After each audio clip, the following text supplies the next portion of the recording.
where did you go to school? I went to various, elementary schools in the Catfish Cambridge Street School. I graduated from Ballinger. At some point, trying to think when, I started doing work about myself, about my family, about my connection to family, about inspired by traditional African artists, particularly Yoruba artists and the Yoruba religion. So now, for say the last 7 years, that's been my focus. I received a Dodge Fellowship to do paper making and do a handmade book. So for the past couple of years, I've been trying to wade through this. I did a whole year making paper, women's studio workshop, haystack around the sanctuary. You've never been where you have to go. So I have all this paper, and I still haven't gone through half of it. And also, by being involved with Women's Studio Workshop, I got involved with encaustic. Who's ready to go and ask a question at a time? So now I'm hooked on wax, I need 12 steps for it. Because I dip the paper in it, I put it on fabric, and all things with it, I paint with it. So it's become another medium for the paperworks, and we'll see about the sculpture. I want to go back, because you mentioned two professors, Ben Jones and Chuck Davis, you had at City University, New Jersey City University. Jersey City. Jersey City, at that time, yeah, Jersey City. Russell, at that time, he liked doing big paintings, so he'd have a whole wall. Ani would be doing anything and everything, from photography to bringing something in off the street to silk screening. I remember the girl he was going out with was also going to the school up above Arts High, and she became a textile designer. Mary was her name. It was another friend of ours who's into photography. When we had our art supporters. So, but then when freshman year of college, like I said, I met Ben, but when I did my student teaching, I did it at Weequake, and Nettie Thomas was my cooperating teacher. And at the time I had, I got married in high school, so at that year I was going through a divorce, I had 2 kids, and doing my student teaching, because, they said, black artists, how you going to pay the rent? You better get that teaching certificate. I didn't want to, but I did. So can I just interrupt? Yes. Did you go to New Jersey? Did you go to college with the intention of getting the teaching, or for the art, for studio art? My father made me major in psychology. So I did major in psychology until my, middle or sophomore year. And I was in a class, I remember, young teacher, was psychology of the black child. He had a nervous breakdown in class. He was up on the table. I will not even repeat the things he was saying. I said to myself, okay. Because I was going to do art therapy because the A. Harry Moore School. And I went and changed to art that day. And my father was furious. As a matter of fact, it caused a rift in our relationship that was not healed until he came to a show that Russell curated for Black Women in Visual Perspective, which I have to go back there. It was in Plainfield at this gallery called Tweed, which was a very lovely gallery. And he came in, he hadn't been speaking to me because, how was I going to take care of these kids? And he came in, he looked around, he said, okay, now I see. I had a little red dot on something. He said, a little red dot. I said, somebody bought it. He said, oh, okay. And it was all okay from that point on. But in between that, I was working with Nettie. I decided, oh my God, teaching in a public school. Oh, I can't do this. She said, well, what you gonna do? I said, I want to be an artist. She said, okay, bring me some of your work. So I brought some of my work to show Nettie, and she said, okay, I want you to go down there on Bourbon Street. There's a little gallery. Some woman in there, her name is Gladys Grauer. Take that one. And that's exactly right. I don't even know if I had a card then. Probably not. So when was this? 74, 75. I went back to do the teaching certificate. So it had to be 74, 75. And I walked in and I said, Nettie sent me, and she said, oh yeah, what? I said, I want to be an artist, I want to show my work. She said, well, we're having this meeting, we have a group, and if you're serious, you could be a member. And, you know, Black Women in Visual Perspective, the goal was that women like me, who had family and kids and blah, blah, blah, could still be working artists. And the requirement was that you had to show, you had to be ready to show. I'm thinking twice a year. It might have been less, it might have been more. But that was the requirement of membership. Don't let Gladys say, oh, we have a show here and there, and you say, oh, I don't have to work. No, you better go home and make something. So Gladys is my mentor of mentors, my mother, my comrade in art, my inspiration. Because through Black Women in Visual Perspective, she set me on a path of support of women artists, which appears to continue here. That just has been amazing. You know, I don't know if you know about Black Women in Visual Perspective, Gladys, Alita Caldwell, Janet Pickett, senior moment, but there were quite a few of us. Quite a few of us, and it was a wonderful thing. Margaret Kelly, what's the sister who does art in Adrian?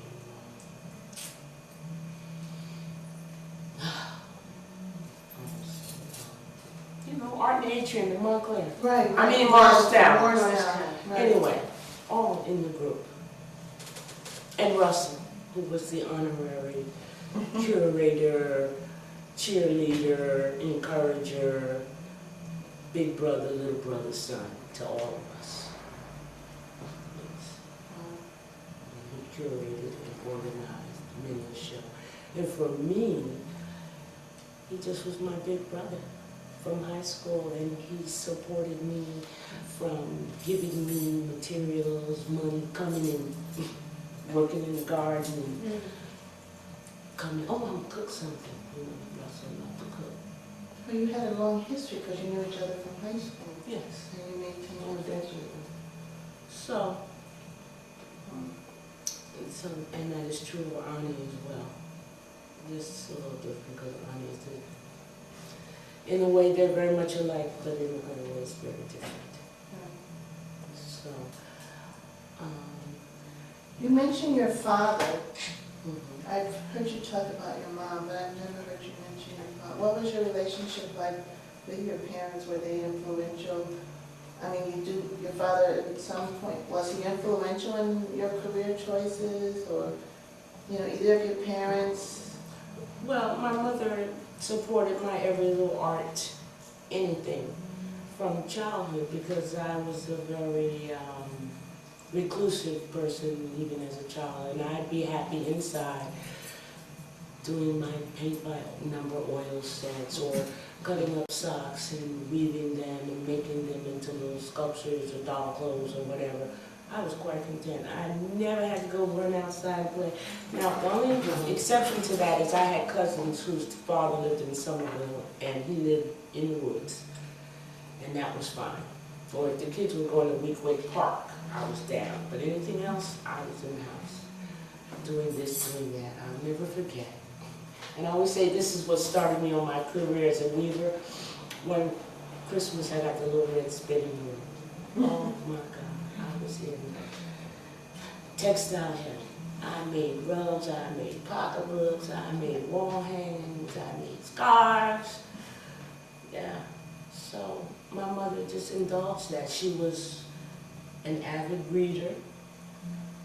she believed in going to the movies at least 2-3 times a month, and that was a treat if you were good. She'd take you to movies, and Newark had theaters, the RKO, the Paramount, Adams, Branford. So she would take us different places, and because my father was in the service for 20-something years, we got to leave Newark. We got to see something else and go somewhere else. But the Newark I grew up in was a different Newark. It's not the Newark that you know today, mostly. Visually, there's things that I can see and say, oh, that's the cherry trees, the cherry blossom trees, because rose bushes. But, when I was growing up, I lived side by side with Italian people in the Central Ward. You don't see that anymore. And, the Catholic Church was very big. There were things. My aunt owned houses and property, so it was a community in the neighborhood that kind of got lost along the way. It was very different. The library. Oh, please, once a week we went to the library, 14th Avenue, we had a library there. Because we lived on Camden Street. So my mother was that kind of person who made sure we went and did things outside. When we were little, she didn't let us travel, but when she felt we were old enough, we traveled. Mostly in the United States, but we also went to Germany, and from there, my sister, who was older than me, went many places in Europe. But once you've gone somewhere that's totally different, like Europe, or somewhere that's totally, it could be beautiful. I hated Kansas. And Maryland, when we lived there, was what my grandmother called up south. I remember seeing signs that said, no colored.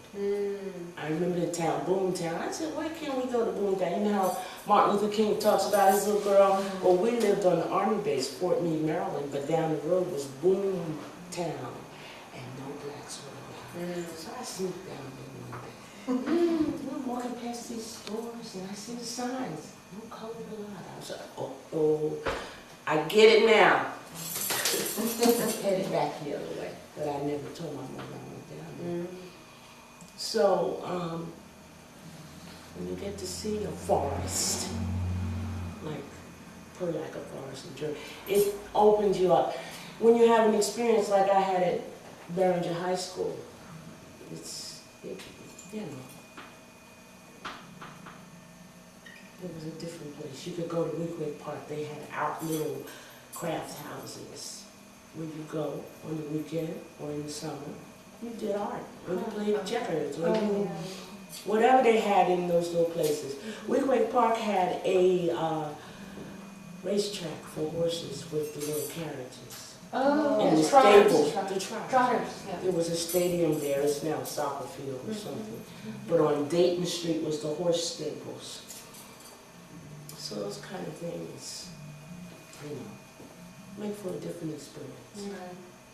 And when my kids were little, I tried to make sure that they had those kind of experiences, especially the youngest one. Especially her. She's been everywhere. From all of the islands in the Caribbean to France. I remember I had a show. The Works did a show in Nice. I didn't know how I was going to take her. She was 9. I said, my baby's going to Europe. She may never go anywhere else in her life. And I hooked and crooked and begged and pleaded, and off we went. She talks about it to this day. She's 35 years old. How it needed to. Oh, she found a little girl on the beach. Girl spoke no English. She spoke no French. I had a little Burley's book. She said, Mama, give me that book. I'm going to play with that little girl. I had to drag her kicking and screaming from the beach. She remembers that. So, yeah. And then there was Valerie Maynard and Carrie Body. That was the next women's group. Well, I worked at the Studio Museum. And I met Faith Ringo, who reinforced what Gladys had told me, because she was doing these tapestries and things. And she said, you know why I started doing this? She said, because I had kids, I could roll these things up, stick them under my arm, kids on the other side, tie it together, and press on to be an artist and a mother. I said, oh, okay.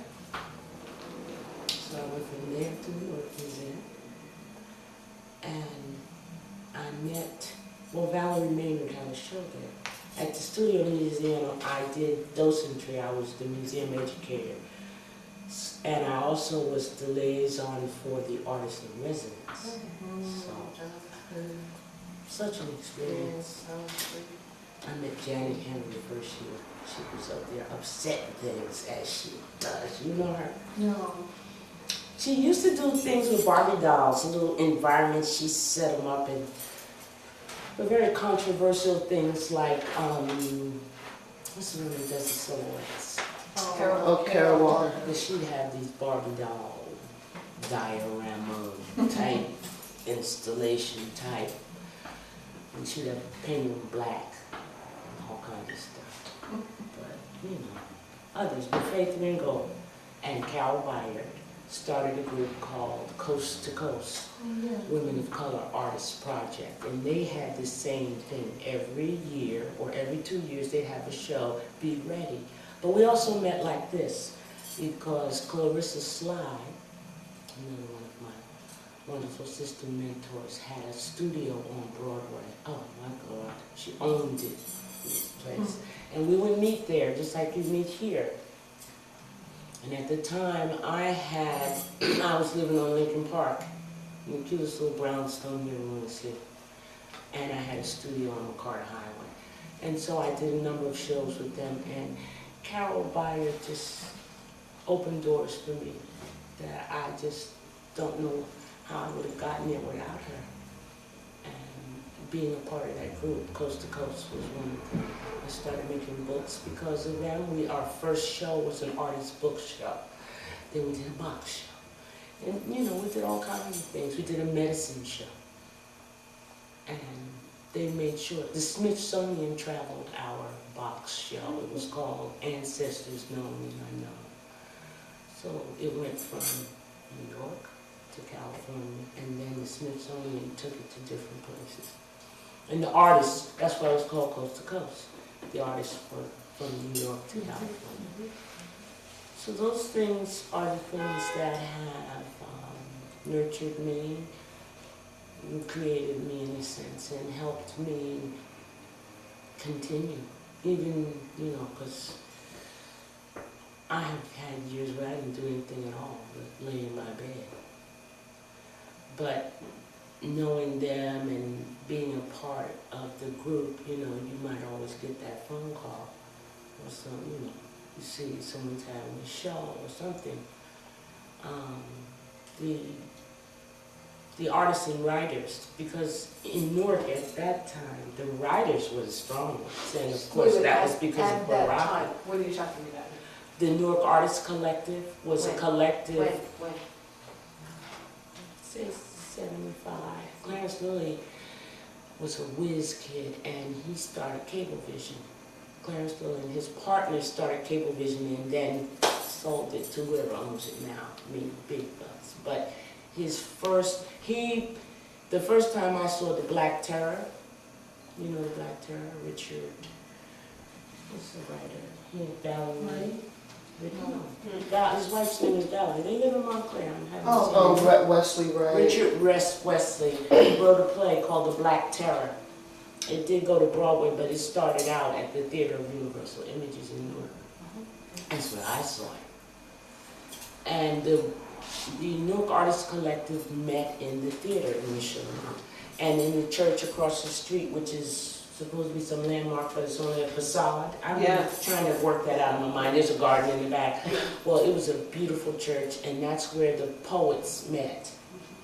The jazz musicians and the dancers and theater people met at Clarence's, and the writers and the visual artists who were trying to hang. Well, I was a writer too.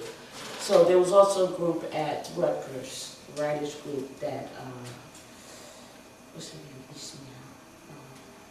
She's a writer. She used to work at Rutgers. So there was all kinds of things going on that fed the energy, the creative energy.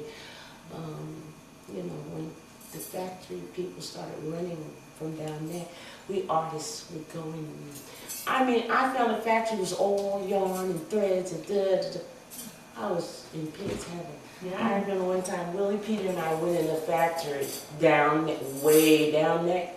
It had been abandoned for years. And Peter, being the cookie he is, pulled a firebox. He wanted to make something with a firebox. He pulled it off the wall. When we get outside, the place is surrounded by cops. And here we are, the three artists with our little bags. You know, I was getting little metal things and screws and any string I could find. Peter pulls the firebox. Well, they leave the fireboxes connected in case there's a fire in the abandoned building.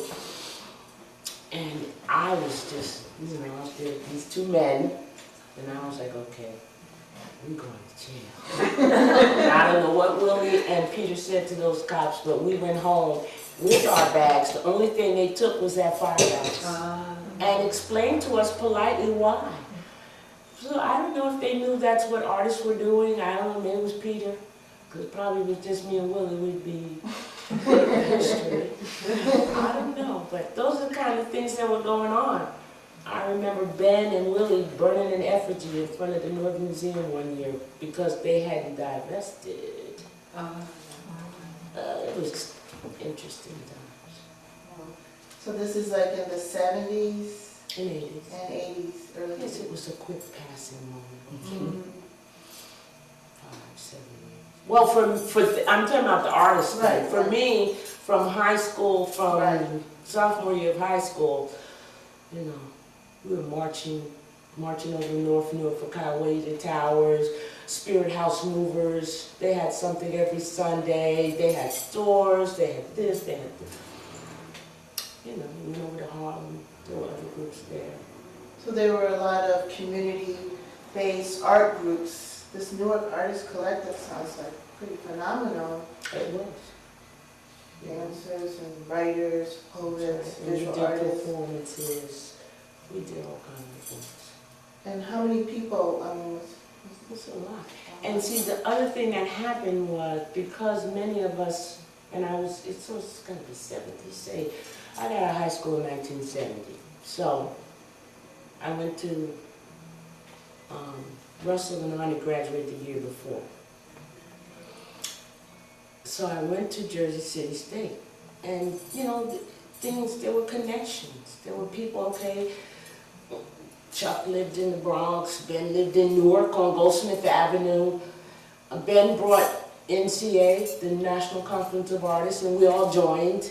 Florian Jenkins and all of those, you know, he was very good friends with David Driscoll. All of so it was just like a hotbed of things happening. And, you know, the politics, all of that. It was...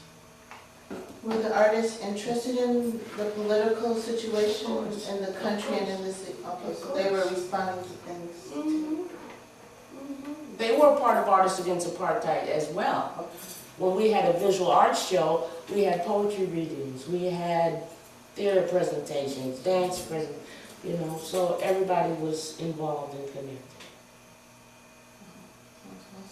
It was awesome for a brief fleeting moment. And then COINTEL came, the quote-unquote rebellion, revolution, riot.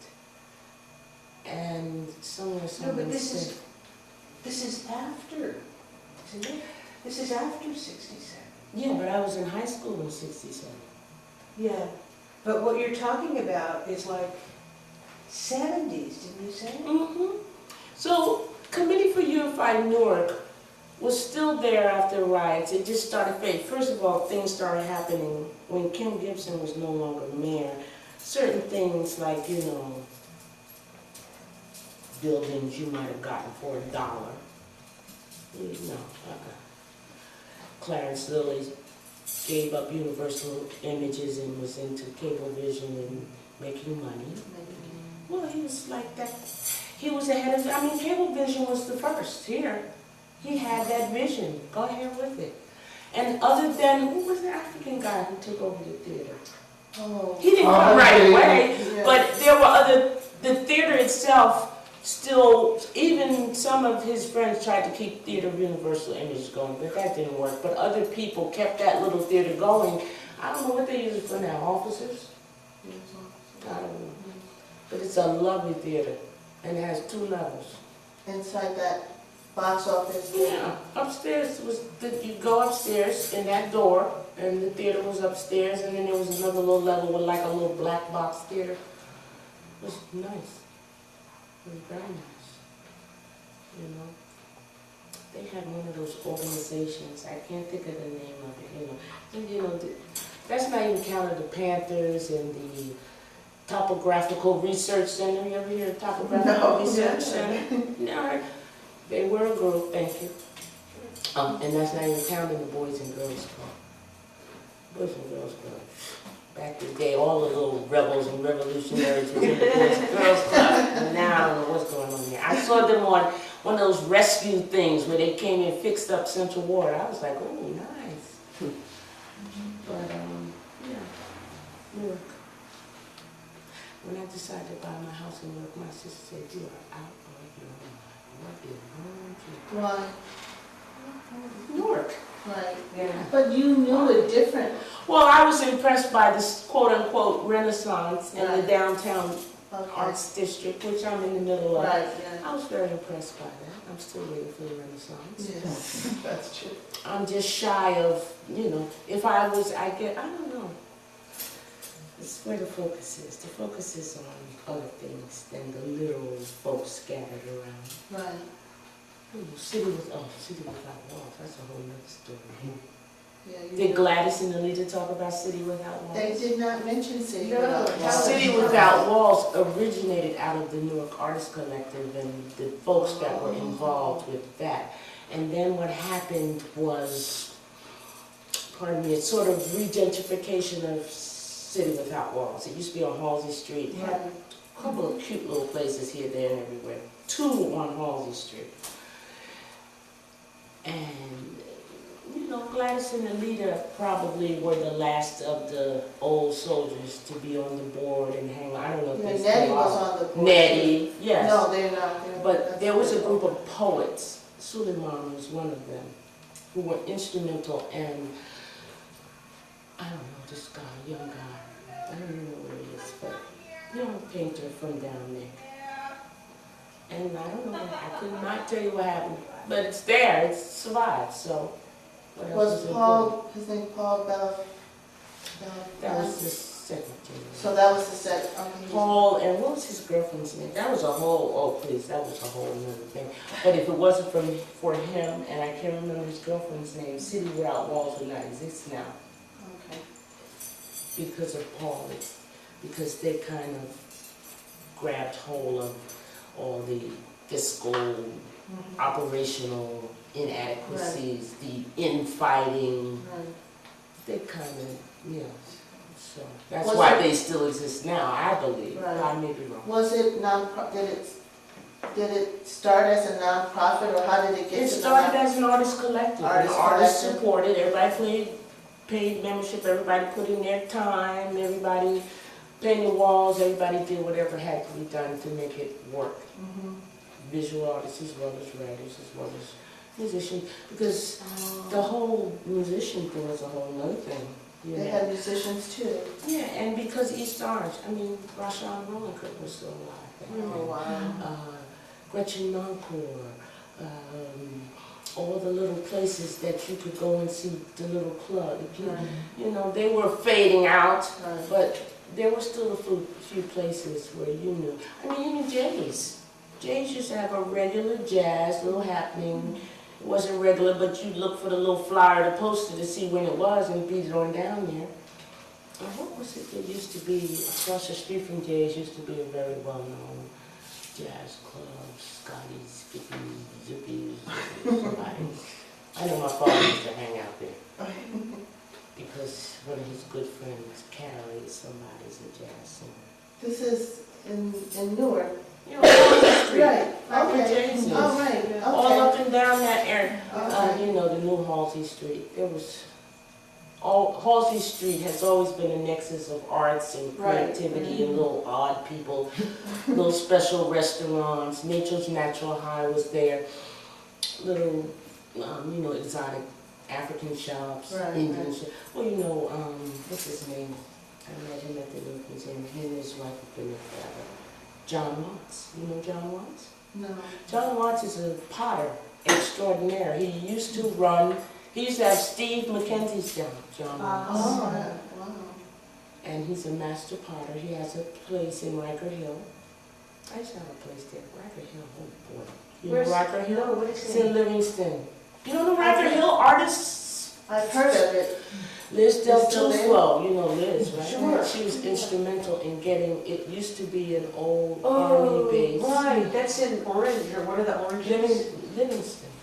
Oh, but it is like a hill. It's like a Yeah, it's mountain or something. Yeah, because they yeah. were testing missiles out there, Yeah, so it's yeah. like barracks. Yeah, yeah. And when yeah. they first opened, Yeah, a studio space twice, maybe, mine was just a little bigger than this, was $50 a month. wow. I don't know what they are now, I know they're not $50 a month, but John still has a studio up there. He and Wow. his wife have a place on Halsey Street, she's from Thailand, so they sell all kinds of, they used to focus more on his pottery than they do now. You Is see it a the little jewelry shop? jewelry. It's right up where Lindsay. Right. Yeah, it's still there. That's John Watts. They own that building, they live there. I'm sure he does pottery. And with it. Lindsay's downstairs, the help. Well, now he's moved upstairs and there's a printing place. It's them changes. Lindsay used to own that building. Right, I remember him Halsey saying and that. what? That's right before New Street, is it? It's between. It's at the corner where Art Kitchen is. Yeah. Oh, yeah, yes, isn't that New yes. Street? Yeah. You pass our Yes, kitchen and it's the very. Right. No. No. My sushi place is gone. It's gone. It's our kitchen. Right. It was It a, used to be sushi place. yeah, And then it's Lindsay. Right. And then it's John. Okay. And then it's what looks like it's going to be something beautiful, but it's been not open. You know, with the Right. wood front, Right. with glass, like a restaurant where they open the doors and you sit outside. It's coming, I guess. But I was not happy when. Okay, so here's the difference in Newark. When I grew up, there was Indian restaurants, there was sit-down Chinese restaurants, there was all kind of Greek restaurants. So Halsey Street Portuguese. was almost like South Street in. It was, but not just Halsey Street. I'm just in terms of what you could eat. One of my pet peeves is in Newark, and it's changed now. But until say about 8 years ago, chicken and Chinese food. So when the Thai restaurant opened, the Thai restaurant on New Street, Yeah. across from Oh, McGovern's, when he opened, I went in there, I said, oh! So, he said, what? I said, I am so daggone tired of chicken and Chinese. Please do well. Please stay here. Now, then you had, what's our friend, the Cuban guy, but he sold his. What's Oh, our- mi gente. Mi gente, now La Comida is right next door. But but all of them now, Halsey Street used to be all kinds of vegetarian restaurants.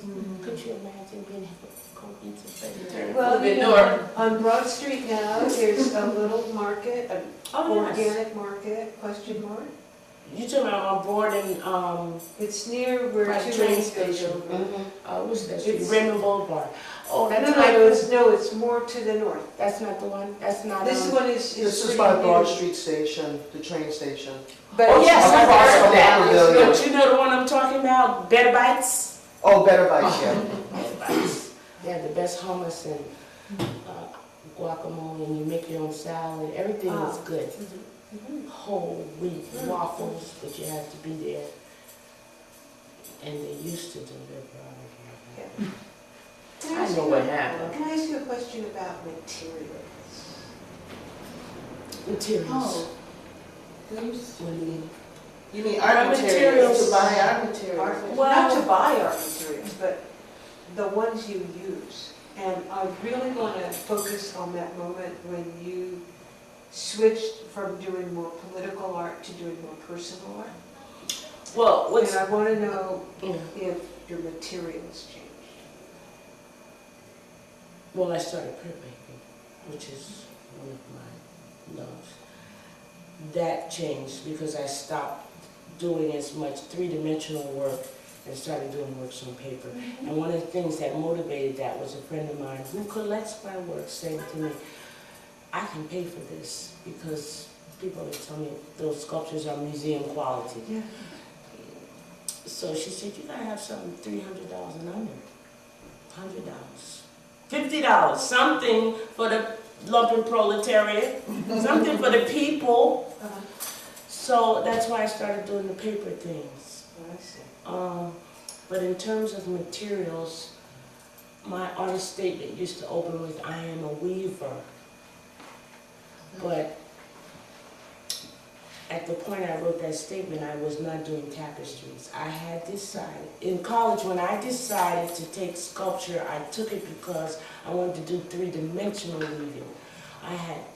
I used to take workshops at the Newark Museum, and I took a workshop with, here's another senior woman, and I know you know her. She taught at the Newark Museum, and now, oh God, what's her name? But anyway, she was teaching double weave, which is Benita Wolf? No, No. no, Benita did. no, the one, what's her name? It'll come to me. You know her. She's doing this. When Adrian did the show in that place on Washington Street, she was in the back right corner with the dolls and the, oh, Ann Dubeck the show. Oh, and Because Ann's roots are fiber. She used to curate, she curated one of the best shows I've been in called Off the Wall. And at that point, she had taught me how to do double weave. And that's when I started doing these, bringing my pieces off the wall. I didn't want to do flat anymore. Because? Because I'm a sculptor, and I want to do three-dimensional black art.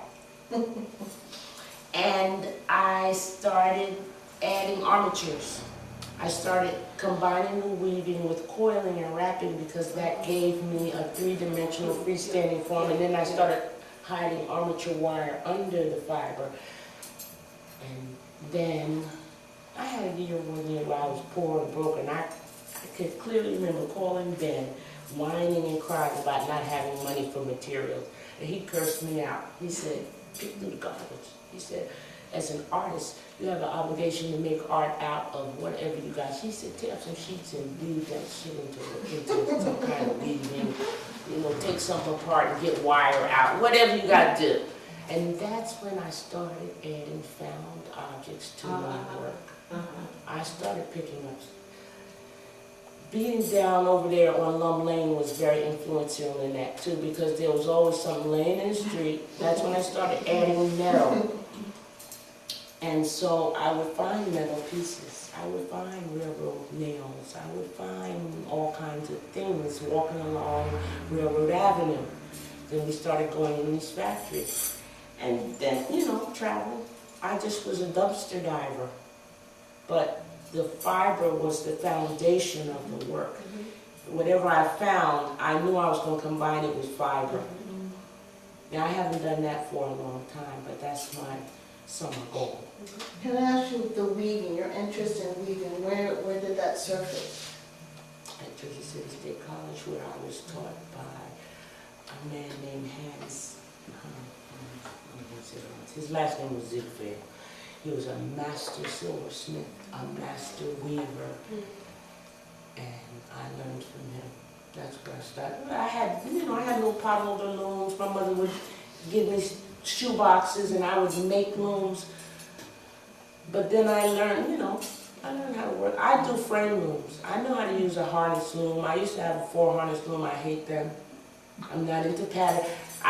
The first class I took with Ann was, the first class I took after John Watts was no longer the arts workshop director. There was a woman, I can't remember her name. She was a weaver, and I took pattern weaving, and she was like, she said, I don't know why you're here. You hate this stuff. I said, this is too much. She said, take Ann's class. Ann was doing the double weave. I left the pattern weaving, went down the hall to the double weave, and that was all she wrote. But I was also crocheting too. I used to do a lot of pieces crocheted out of sisal, because sisal, that packing cord is stiff, and adding wire to it made it very nice. I did some really nice pieces. It cut your hands up.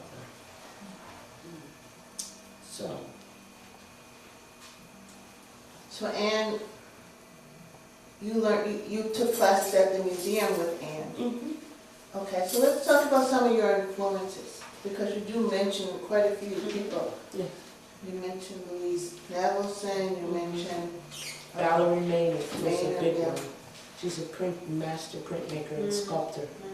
She probably focused on sculpting. I was looking at her website. She does these bronze casts, $100,000 per something. I said, go good. So Valerie Maynard in the beginning, because it was through her that I learned about Elizabeth Catton. Because Valerie Maynard's work back in the day was very similar, printmaking and wood sculptures and stuff. Right, I don't know if Elizabeth Catton inspired her, but just all of the women in Black women in visual perspective, especially Aaliyah. Oh God, Aaliyah was like, how did she do that? I just love her work. Always loved her work. I used to copy her painting style. Gladys, of course. Now I know. Ben. Right. Ben has supported me, and I mean, from the moment I met him. And from art history, I mean, you studied in school and then projected, and you mentioned Louise Nevelson. Was there anyone else or any other period Probably that, have been, right? all of the Black artists. What's the one's name who got accused of stealing, sculpted beautiful wood carvings? Accused of stealing. Back in the day, 30s. She was in college and somebody accused her of stealing. Oh, Augusta Savage. Mm-hmm. Augusta Savage. Augusta Savage. Somebody accused her of stealing? Yeah, it was Oh, it was scandalous. frivolous. It was jealousy Mm-hmm. and some foolishness, but it had such a deep effect on her spirit. Right. It almost broke her spirit. It did, that was the kind of culminating, because she suffered from racism, she Right. suffered from sexism, Sexism, yeah. and she was this great sculptor, And then she there got was just a shunted over. controversy. She did a World's Fair. That's right. It was, they Yeah. just shamed her. Yeah. I mean, her work was there, but it was just a mess. Yeah. It just. And she finally just moved upstate and shut down. So her work, just unbelievable Yeah. work. She put all her heart in it. And then, so I just remember admiring Valerie so. When I found out I got that job at the Studio Museum, I was like, oh, God, meet Valerie. And I did. It was like a dream come true. When I was there, they were archiving Vanderzee's photographs and fighting with his last wife. It was just, Benny Andrews. I met Benny. Please, Benny Andrews. He came and had a show at the Works. I know his work. So, African art.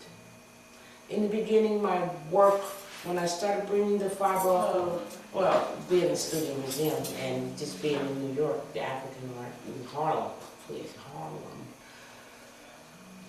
I met Grace Williams there, you know Grace? No.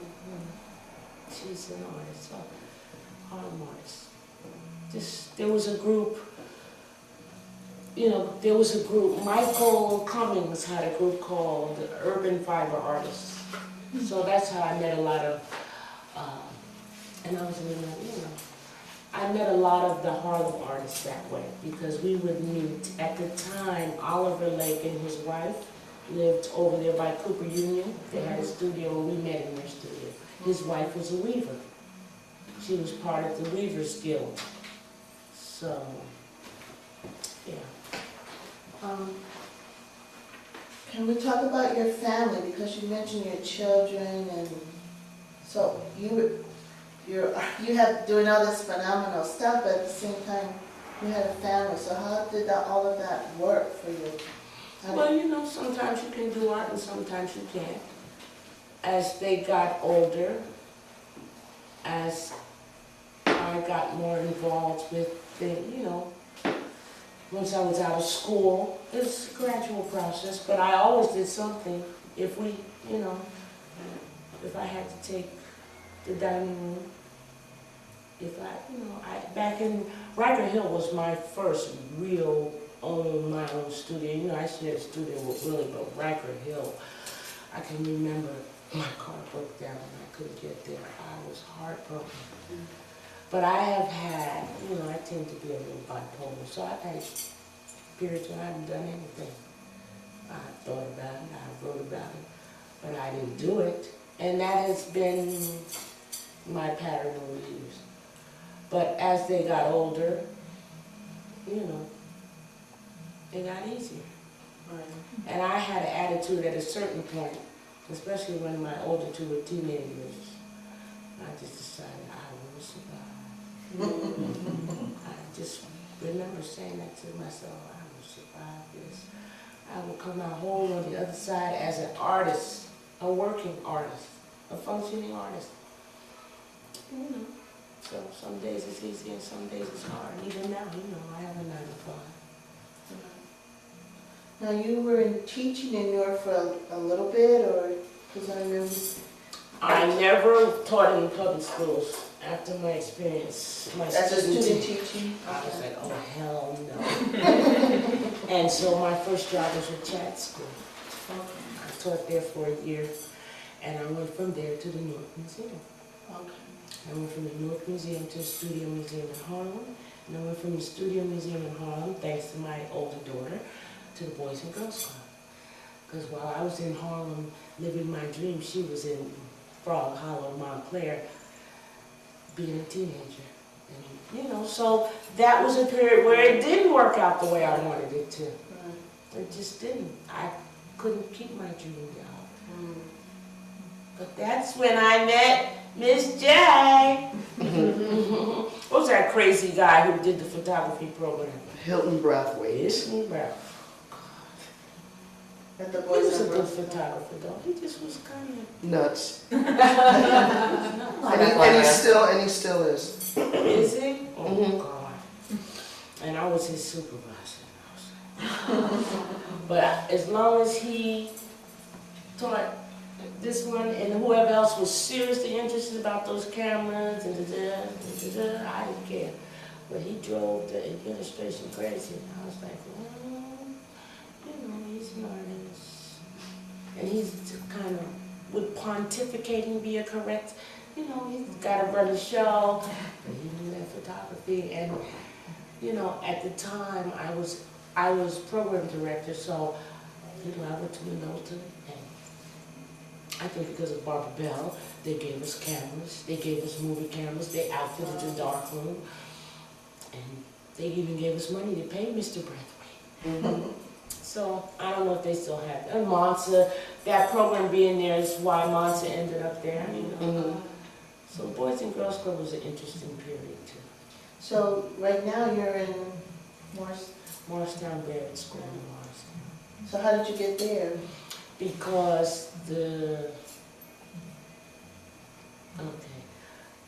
one of the teachers there runs the Boys and Girls Club summer camp.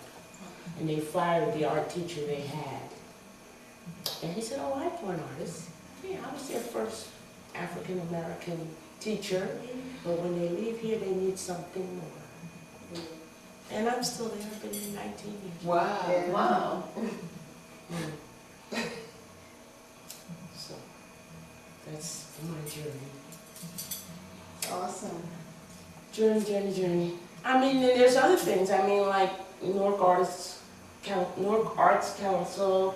You know, Newark Arts Council exists because of City Without Walls, because of Celeste Bateman and that all of those people who were involved with. That's why the Newark Arts Council exists. I think Celeste wrote the first grant. Really? She She wrote used the to run first. it? Yeah, she was the first director. Oh. Celeste Bateman. Yes. Oh. I met Celeste. She worked at the Newark Museum in public relations or something. I can't remember what she did. She worked with the Mucky Mucks.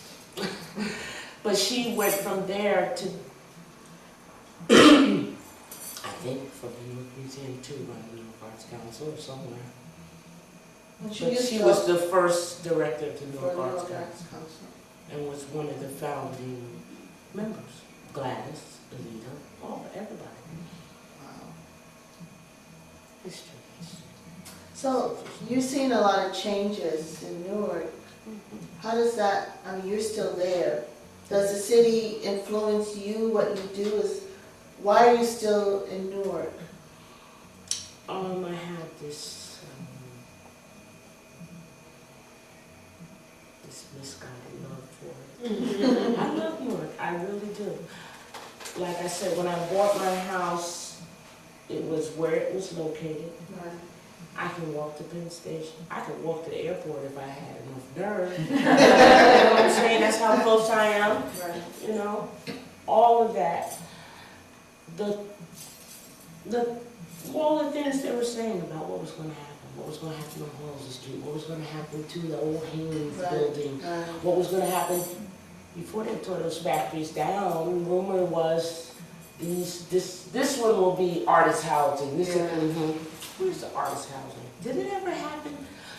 The place across from City Without Walls now? Is that artist housing? It's lost, but it's lost. I don't know. It's not really artist It's housing. supposed to be. It was Where is supposed it? to be. The place on Lincoln Park Right. that just opened? That was supposed to be When artist did housing. you buy your house? 2004. Oh, 2000. that's after we came to Newark. Yeah. Yeah, I remember. Yeah. We came in 2002. And I had been living on the campus of my school, in a cute little cottage on the campus. Really? That's, my sister was like, I mean, to live in here, how could you come back to New York? And I'm gonna be honest, it's a love-hate relationship. Because, there are things you see that you don't want to see, there are things that happen Yeah. that just breaks your heart. But it's so interesting. Mm-hmm. Does all that influence what your work, or, I mean, Does it This is any- about Newark? does it any, no, I don't mean about Newark, but just being in the city, the energy of the city, what's Well- happening around you. Not as much as it used to. Like I said, having access to the factories Right. and when I walked into this factory, it must have been a sweatshop, yarn and thread. Wow. They left it there, brand new. I have yarn today. Mm-hmm. We went back and, after a while, I don't know when they tore it down. We went in a leather factory once. We went in a place, there were all kinds of brass caps and fish, boxes and boxes. You couldn't carry stuff out. It was abandoned. Yeah. They never came back. They said, oh, we're out, let's go. Bye. The insurance will take care of it. Yeah. Gone. How beautiful it was. Beautiful. How people lived together. Now, there were other things that were, like, for example, Branchbrook Park. We played in Wickway Park. You picnicked in Branchbrook Park, but you dare not go past the lions. Oh. And if you did, you either got beat up or you might be in the lake. And we knew that. No one told us why. Yeah. But when my mother would take us there, she said, now, first of all, you're not going to be in this park by yourself, but if you ever are, this is your stop. You don't go past here. This is it. I remember in high school, my husband, one of his friends, prom night, why did he go there? They found him in the lake dead. That was 1969. Wow. So that's how it was. That was part of it too. That was part of it too. You knew that. There were things like that. But Mrs. Max Bakery was on the corner and they made fresh bread, when I lived on Belmont Avenue. There were other things. King Kruger beer. Where was that, on Belmont Avenue? And the big King Kruger sign, I don't know what they did with King Kruger. Just like the patch West beer on Kenny. South Orange Avenue. Is that West Kenny? Yeah, West Where the the Masons place. It was, Yeah, is the that Shriners. what it is? Was that the King Kruger where the Masons are now? Where Prince No. Hall? Prince Hall was always there. Yeah, They it's tore that always there. down. Probably where those little houses are. Yeah. Is where it was. Yes. But I remember when they lowered him down with the crane. I was like, ooh, where's he going? Big sign up the Kruger. It was a statue of King Kruger. Oh, a He statue. was on a statue like 12 feet tall, Yeah. metal painted, Okay. and you know, King of Beers. Yeah. Yeah. Yeah. So those are the things that, you know, you hold on to those things. Right. So what is your art, where's your art going now? You have I'm going back to the black. Okay. To the Doing- black? Just working with the, you know, I have all this fiber Right. because I haven't done that. And see, one of the things I started doing pieces in other colors with the fiber. Mhm. But that body of work, a piece pops up, you know. Then I started blacksmithing, so the whole metal thing took a whole other turn. Well, you did blacksmithing and you also did something with the fluorescent lights. Yeah, but I hired a neon artist to put that in the box. Okay. That's my Clementine, that's St. Clementine's Traveling Angel Emporium. It's a whole, it's all about Newark really, because she's like the patron saint of Broad Market. Sister saint to the Our Lady of the Ark. Anybody remember the Newark, the Ark lady? Oh, yeah, yeah. I found a picture.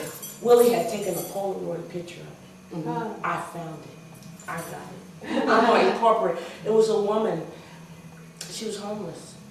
And she went around and, you know, I don't know where. She worked at the church that ark was next to in And the they allowed parking her to lot. have that lot. They let her live there. She built an ark out of scrap wood that she found all over. She was a traveler. She went all over. And when I say she built an ark, she built an ark. Probably if you go to the library and look in the archives, Yeah, there was there were an stories about her. She was good friends with the puppet guy. Do you remember the puppet guy? No, the puppet guy, I don't remember.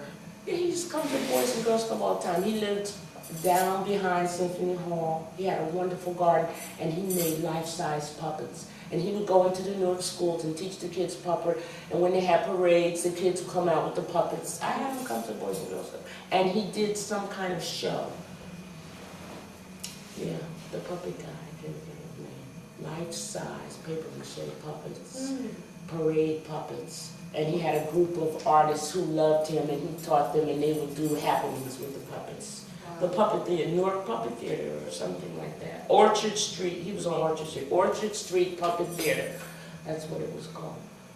And he was eccentric kind of guy. Old puppet maker. And he just loved working with the kids. So you're going back to black. Just using it, yeah. I have a piece in mind that I want to do. Well, you have, I remember seeing one piece. When I say that, what I mean is I want to do a sculptural piece. Okay. And Adrian has been bugging me about doing a show about this series of work. Black, And my thing is, I don't want to show all that old work and not have anything new. right. So, that's what it is. I just thought it was a cute little saying. With many meanings. Okay. This has been great. Thank you so much. Oh, you're welcome. Now, we've been asking questions intermittently. Does anybody have any specific questions to ask Bisa? It's been so wonderful. Oh, thank you, thank you. Taking us on such a Yeah, journey. you know, I'm working on my hermit habits. Yes, I know. It works for me, you know. Yeah. It's just what I know. But So, look at you. You come out and you share so much. yeah, because, you know, I've been working on that for a while. Trying. That's I good. mean, for me, because for me, in making the work, it was like if the work can't speak for itself, if I have to get up there and speak it, then, no, Right, just the work. exactly. But, you know. Well, this is different though. Yeah, well, that's just a view I had. I know Right. that that's not the way it is. Right. Because just the fact of Black women in visual perspective, coast to coast, the 5 artists group, Catfish, you need that. I don't need the rest of that stuff, but the artist's blood, the artist's connection, the hookup, you can't do without that. See, the thing that I've always been lucky about is having one personal friend who's supporting whatever I did, or, that kind of thing. So that makes it easier. That makes, just say, okay, that's all right. I could call Carol. I could go to Clarissa's studio and I'll see anybody else. No, not exactly. So I did try. I don't know, did you used to go to the Newark Artist Collective meetings? Yes, I actually ran it the last year. And I'm sure it did well when you did. People were kind of stubborn at that point, and I had some saboteurs in the group. It was interesting. It was interesting. It was. But we learned through Halim about the first incarnation. Like, nobody knew until he educated us about it. Right. It was just so ironic that they chose the same name. Yeah. And Halim was like, wait a minute. These babies, no. People have to know that they did not. There's a history to this. Right. He was adamant about that. Yeah. Mm-hmm. There's a history to this, and you need to know what it is. Mm-hmm. And thank you for doing what you're doing, but it's not like you were a pioneer. No. And that, so the thing is, they really got on my nerves, but I thought maybe it was like they were part of that coming back, and then it didn't happen. Because I tried to go to the meetings, but... Yeah, it was like, unfortunately, they used to turn into therapy sessions. Or beer parties. Wait a minute. No, I ain't come here to drink beer. And unfortunately, the beer kind of fueled the therapy sessions. I would leave when that started. I would say, What were the good artist meetings about if they weren't therapy sessions and they weren't beer parties? I don't know, because I only went to 2. I No, went to one in the Jill's house. other groups. The other groups, like, were from her. From back in the day, or- Yeah, many groups. And so, did people exchange what they were doing? Did they talk about their materials? Did they talk about opportunities? Did they talk about frustrations? What did they talk about? You mean the original Newark Artist Collective, or Or those any of the meetings? groups? You mentioned several groups. Oh, of that course. were absolutely. Of course. Oh, yeah, we did all kinds. Like, Willie and I used to do this thing called Black Fridays at the gallery. And everyone was different. And we would invite people in. Some were talks, some was artists coming together. Sometimes people would just bring their art and hang out and talk. I remember Tom White still had Worldwide. He was still alive then, Worldwide Handicrafts. I noticed the sign fell down right by Al Jarrah, where the clothing store used to be. Oh, right, And right, the underneath sign, is the yes. old Oh, sign for yes, Worldwide. But yes, Worldwide yes, started out yes. on Halsey Street. Yeah. They were the first ethnic international gift shop in the city of Newark, and he did very well. But I remember one of the Black Fridays, we had artists opening crafts day, and he came and stuff from his shop, and it was just, Benny Andrews came in Newark and showed up. Come on. I ask you because this is just the second artist group I've been with, because I just got my degree 2 years ago. So I just, kind of came back to Newark 2 years ago. And the other one was Newark Artists United, Oh, I remember that Sandra West. Oh, from the library. Yes. Library. And No, I people didn't didn't come. I didn't, well, you can't judge by me not knowing about it, because I got 20 phone messages that I haven't answered for life. This is my But MO. Yeah. Yeah. she would send around an email, and there were lots and lots of And so I remember, I think I was at the first or second meeting, and everybody, there were a lot of people there, and everybody said, oh, yeah, we need this, we need to know. It was, we met at Bethany. The church? Uh-huh. That's best first. And then it went, I don't know why. I don't know it why. must have been 20, 30 people. Okay. All I can say is. Lynn was involved with that. Ben? I would say. Lynn Presley. Yeah, because Bethany's her home church.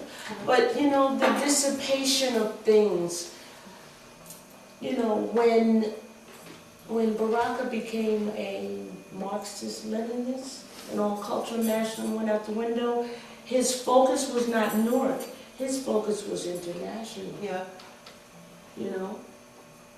Whereas before you could go to what at that time was called Malcolm X Boulevard, Irving Turner Boulevard. It was called Malcolm X Boulevard. And when Sharp James got in there and he was trying to make everything right, he was like, oh, well, we're going to get rid of that. They got rid of all evidence of the buildings that exist. St. Benedict's new dining hall used to be the Ujamaa store. That was Seafund store. There was, you know, cooperative economics. All evidence of that has been erased. There were artists, there were murals. You think there are murals now? There were murals everywhere, everywhere. They painted over them? They tore the buildings down that they were on. I'm trying to think if there are any left. No. There was an artist who used to come over from Harlem and paint the inside of the Spirit House and the different buildings that they had, places in the park. All evidence of that is gone. So all I can say is things happened. You know, people changed.